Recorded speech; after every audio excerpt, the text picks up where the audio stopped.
Hello there.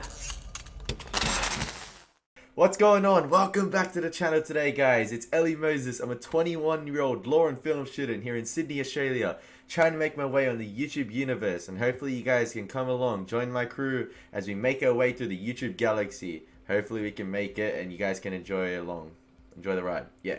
Welcome back. I'm going to do another review today, guys. I've been saying I'm going to be doing this for a week and a half. Haven't been able to see Raya and the Last Dragon in theaters, unfortunately, so I just bought it on Disney Plus today for 35 Australian dollars. And was it worth the price of payment?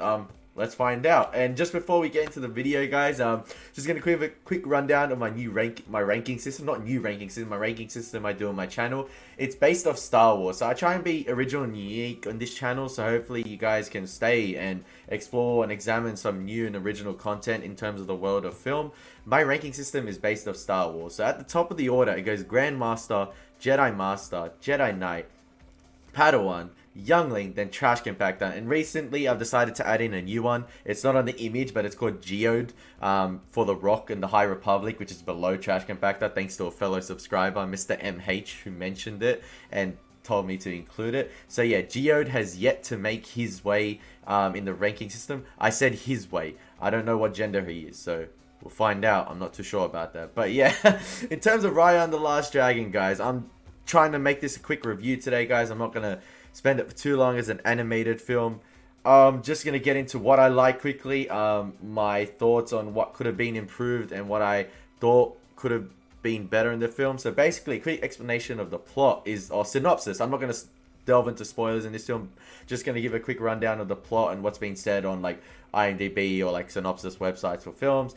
Basically, the film is set in this realm of Kumandra, and basically 500 years ago, humans and dragons lived in harmony up until this dark force called the Droon basically came to existence and started turning people into stone. Sound familiar? Like another Disney movie? Before he dies. Thought so.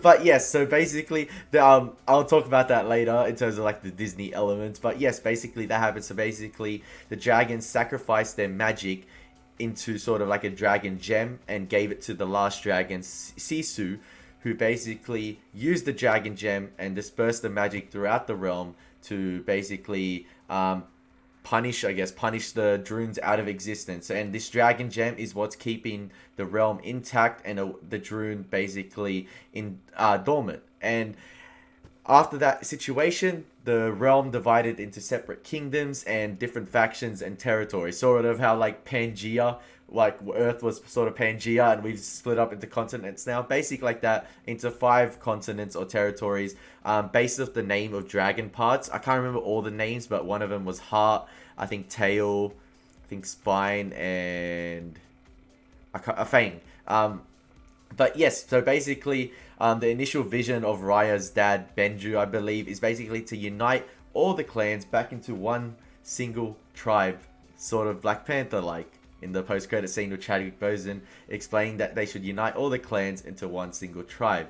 However, thanks to the greed of humanity, and obviously greed gets the better and power-hungry people, that does unfortunately not come to fruition, and then Raya is forced to go on this adventure to reclaim the dragon gem pieces and find the last dragon. So yes, that's basically Raya and the Last Dragon in essence. But I'm going to get to my positives in this film. I really enjoyed a lot of the side characters in this film. There's this little baby named Noi who's completely ludicrous in like her abilities and what she does. I found it completely laughable and I laughed out loud multiple points at what she was doing. She has these little sidekick minion monkeys as well. This little boy, Bun, the captain, that basically takes them on the journey of the ship. He's really energetic, youthful, fun. Tong as well, voiced by Benedict Wong, is great. And even, I know a lot of the reviews said in this film about representation, and this film has strong representation. Aside from the representation, because I view a story or a film based on its script and its story, what it's trying to convey.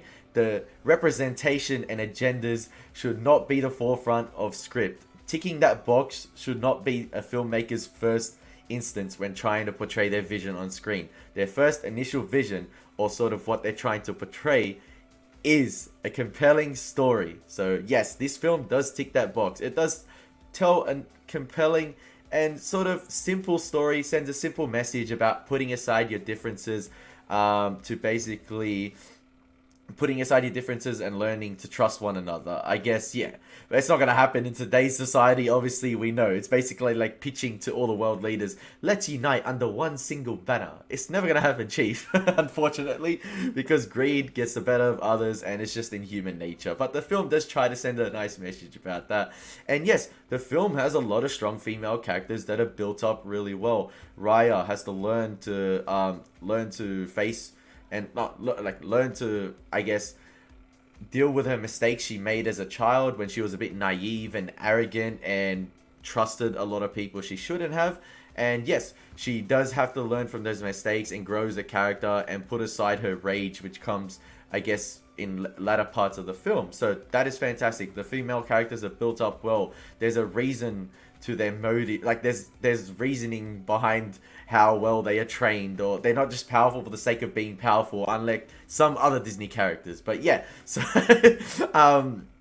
definitely that's a real strong point of the film. The story is simple, very formulaic. That's one of the downfalls. It's like very formulaic. There's nothing too groundbreaking or amazing or like wow about the plot. It's just very formulaic and simple. It's pretty predictable. That's one of the flaws as well. It's an animated film. Kids are going to love it. Kids are going to enjoy it. The animation is absolutely fantastic. There's a lot of vibrant colors in this film. And there's a lot of Disney magic sprinkled throughout. Like, you get the usual euphoric symphony scenes of Disney magic with the wide takes, panning shots, with all the luminescent colors throughout.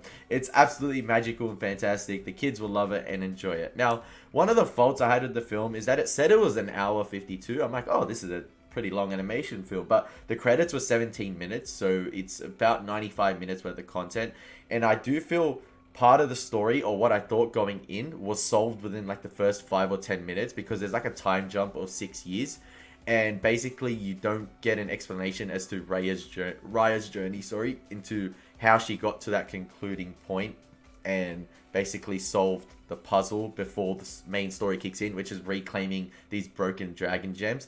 I thought there could have been an extra 15-20 minutes explored about that 6 years and exploring the world building, as I thought it was a bit lackluster.